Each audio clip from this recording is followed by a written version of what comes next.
녹내장 환자가 백내장이 생겼을 때 기존의 주치의였던 녹내장 전문의에게 수술을 받으면 해당 주치의는 이를 알고 있어서 굉장히 유리한 점이 있습니다.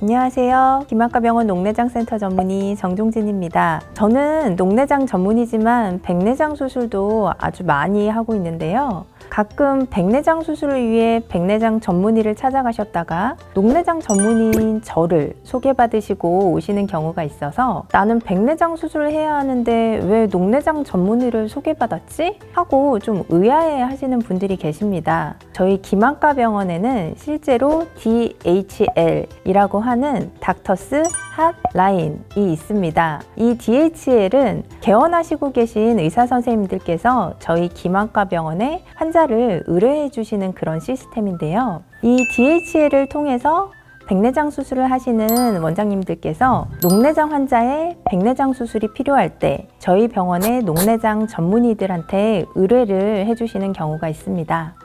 그래서 과연 어떠한 경우에 녹내장 환자의 백내장 수술을 의뢰를 주시는지, 어떠한 경우에 녹내장 환자의 백내장 수술이 필요한지에 대해서 설명을 해드리는 시간을 가져보도록 하겠습니다.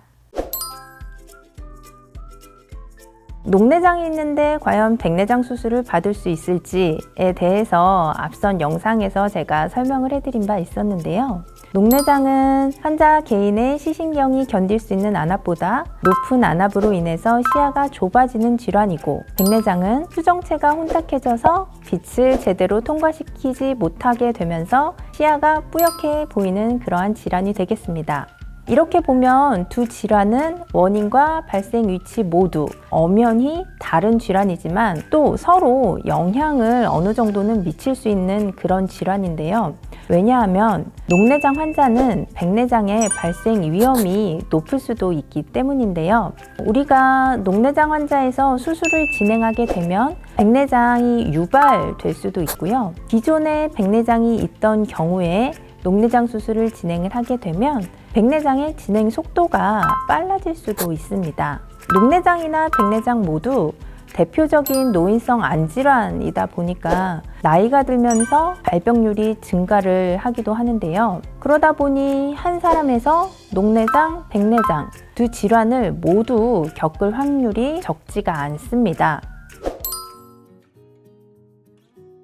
녹내장의 치료는 안압을 낮추기 위해서 약물 요법을 먼저 시행을 하고요. 약물로도 안압이 조절되지 않거나 안약의 부작용이 있는 경우 레이저 치료를 시행을 하게 되는데요. 약물이나 레이저 치료를 시행을 해도 안압이 적절하게 떨어지지 않거나 녹내장이 좀 빠르게 진행하게 되는 경우에는 녹내장 수술을 고려를 하게 됩니다. 이러한 녹내장 수술, 녹내장 치료는 녹내장의 주요 원인이 되는 안압을 낮추고 시신경에 가해지는 손상을 막기 위해서 이런 치료를 시행하게 되는데요. 가장 일반적인 수술법은 섬유주라는 곳에서 이제 방수의 유출을 담당을 하고 있는데 가장 대표적인 수술이 되겠습니다.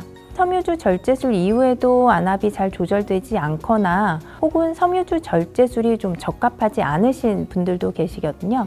그러한 경우에 있어서는 테논낭 아래에 임플란트를 삽입하는 아메드밸브 임플란트 삽입술을 시행을 하기도 합니다. 임플란트를 삽입을 하면 이 임플란트에 연결된 가느다란 관을 통해서 방수가 그 관을 통해서 흘러나오게 해서 일정한 정도의 안압을 유지를 하도록 하게 할 수 있습니다.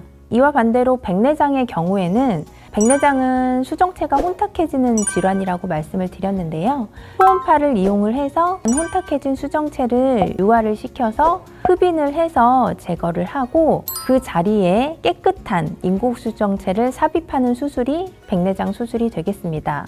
요즘에는 백내장 수술 과정에 합병증을 줄여주고 수술을 보다 쉽게 해줄 수 있도록 이러한 여러 과정 중에서 일부 과정에 최첨단 레이저 장비인 펨토초 레이저를 이용을 해서 백내장 수술을 시행하기도 하고요. 저희 김학과병원에서도 필요한 경우에 이 장비를 이용해서 백내장 수술을 시행하기도 합니다.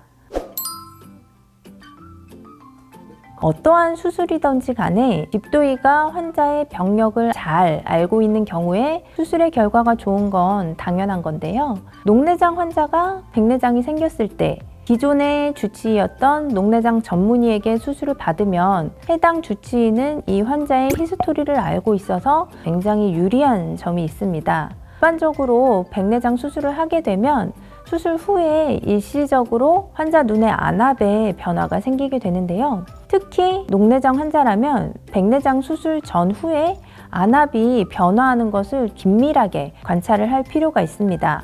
이 환자가 수술 전에 안압이 조절이 꾸준하게 잘 되었었는지 아니면 안압이 조절이 잘 되지 않았었는지 이것을 확인하는 것이 매우 중요하고요. 또 수술 후에는 일반적으로 염증이 생길 수가 있는데 때에 따라서는 기존에 사용하던 녹내장 약을 변경한다든지 중단을 해야 되는 경우들도 있습니다. 또 특히 녹내장 종류가 여러 가지가 있는데 그중에 폐쇄각 녹내장이라는 것이 있습니다. 폐쇄각 녹내장 같은 경우에는요, 그러니까 백내장 수술을 해야 하는 공간 자체가 매우 좁아져 있게 되고요. 수정체를 잡아주고 있는 선모체 소대라는 그물 역할을 해주고 있는 조직이 있는데 이 선모체 소대의 기능이 약해서 수술이 더욱 까다롭고 어려운 그런 경우가 되겠습니다.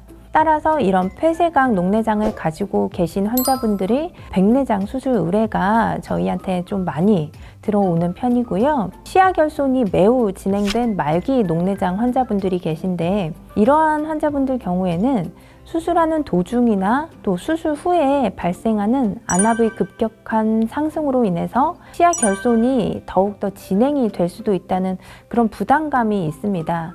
따라서 이런 경우에도 저희 녹내장 전문의에게 수술을 의뢰해 주시는 경우가 많고 저 같은 경우에도 실제로 이런 백내장 의뢰 환자분들을 많이 의뢰받아서 수술을 하고 있습니다. 이러한 녹내장이 아니더라도 다른 망막 질환, 망막 박리라든지 망막 유리체 출혈이라든지 이런 합병증의 발병 위험도 배제를 할 수는 없는데요. 그래서 이런 합병증이 발생을 할 것 같은 눈은 백내장 이외에도 녹내장이나 망막 수술이 필요할 수도 있을 거라고 생각이 되어지는 전문의가 있는 병원에서 수술을 받고 백내장과 동반된 안질환에 대한 정확한 진단과 적절한 치료법을 함께 제공할 수 있는 그런 시스템과 의료진이 있는 병원을 선택을 하시는 것이 매우 중요하게 되겠습니다.